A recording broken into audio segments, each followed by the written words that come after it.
Well, we've gotten through the paradox. And again, for Westerners, the use of paradox is many times confusing. And so go back and listen to what we had to say about the verses that the Apostle Paul uses as in a paradox. And now today we move on to verse number 11. So get your Bibles out, 2 Corinthians, the 6th chapter, verse number 11. And the Apostle Paul, again, he's talking in regards to servants of God, but now he is really going to show the Corinthians his heart for them. How many of you know that a servant of God needs to have a heart for the people? He needs to have a loving attitude towards the people of God, the people that God has given him to govern. I use the word govern. Some people don't like that word, but it actually means to watch over, to pastor. And so the Apostle Paul starts here in 2 Corinthians, the 6th chapter, verse number 11.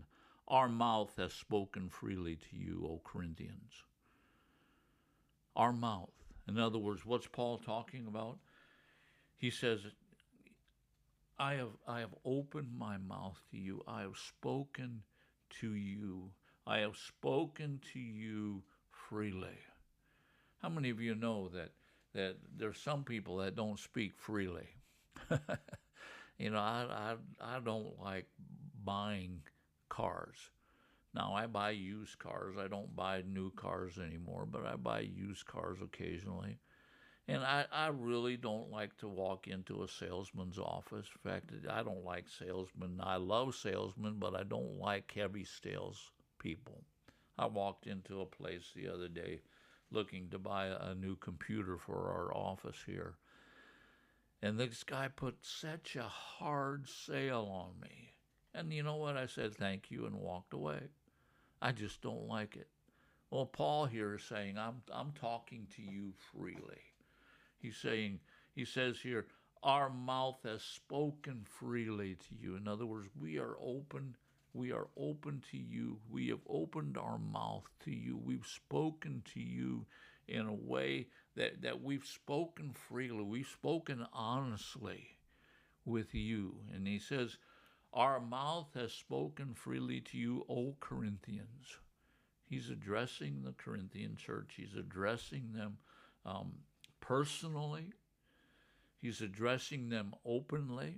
How many of you know that 1 Corinthians was a very honest, many times people would consider it harsh writing of the Apostle Paul to correct the problems that were destroying people's lives and destroying the church in Corinth? Paul, in writing now, saying, I've spoken to you. Who's he making reference, or what is he making reference to? He's making reference to his first letter to the Corinthians. And so he says, our mouth has spoken freely to you, but then this next statement is wonderful. Our heart is wide open. Our heart is wide open. What is the Apostle Paul? What's he talking about? Well, the Greek word means to be wide or to be large. You know, every servant of God needs to have a large heart towards the people that God has given them. Servants of God need a large heart. Now, the word heart here is the Greek word cardia. We get our word cardiogram and several medical terms from this word. But it actually here in this writing, it means the seat or the center of human life. The heart of a servant of God needs to be open to the lives of those that are around him. Their heart, the center of their life, needs to be large. It needs to be open to the people that are around him. The servant of God needs to have an open mouth and an open heart. Many times servants of God have an open mouth. They don't have an open heart. You need both of them to balance. And maybe in some way this is also a paradox, but Not really. But a servant of God needs both of these things. He needs to have an open mouth. He needs to instruct. He needs to speak. But he also needs an open heart, a heart that's open to the people that are around him. Now notice what the Apostle Paul says next, verse number 12. You are not restrained by us, but you are restrained by your own affections.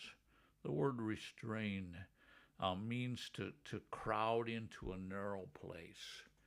When you pack something into, I've packed thousands of suitcases, and sometimes I would restrain all the things. I would pack everything I could possibly get in that suitcase and then still close it. Well, that's what Paul is talking about. He's talking about packing something into a narrow space. Paul is telling the Corinthians that he was not the one who was doing this. He is not the one who was restraining. Paul was accused of being restraining to the Corinthians because of his first letter. There were people in the church there, and Judaizers and people like that were constantly speaking into the church at Corinth. Paul is hurting you. He's restraining you. He's stopping you from having all the joy. And so Paul now is addressing this. And he's addressing this not only in his own life, but in the lives of servants of God. He says, you are not restrained to us. But then he makes this statement, but you are restrained in your own affections. What is he saying? What does he mean you are restrained in your own affection? Well, the word restrain means to press into a narrow place.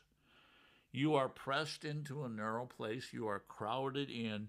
But now Paul is telling them what is really crowding them in. And he says, your affections. Now, this word affections actually is, to translate it literally, means your bowels. Paul's not talking in a medicinal type of way. He's not talking in a biological way. He's actually, when he talks about their affections, he's talking about your heart, the seat of your emotions, your passions. What's Paul saying? Paul is saying you are restrained.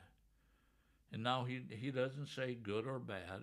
He just says you're restrained by your emotions, by your heart. How many of you know your heart tells you where to go? Your heart makes decisions for you. One of the if you're going to be on a diet, one of the things you need to do is you need to get rid of that heart that says, I need that candy bar. I need those M&Ms. I need that. I need this. Because if you don't deal with your heart is going to restrict you. Your heart's going to restrain you. It's going to bring you to a place that you probably don't want to be. But on the other hand, your heart, when it's good, is going to be restraining you and pointing you in a direction where you're going to love others, pointing you in a direction where you're going to really love Jesus, where you're going to worship Jesus. You see, what Paul is talking about here with these Corinthians is he's saying your heart is what is really restraining you. It's pointing you in a direction. It's putting you in a disciplined way. My time is up for this week. God bless you. Thank you for watching. Join us again next week.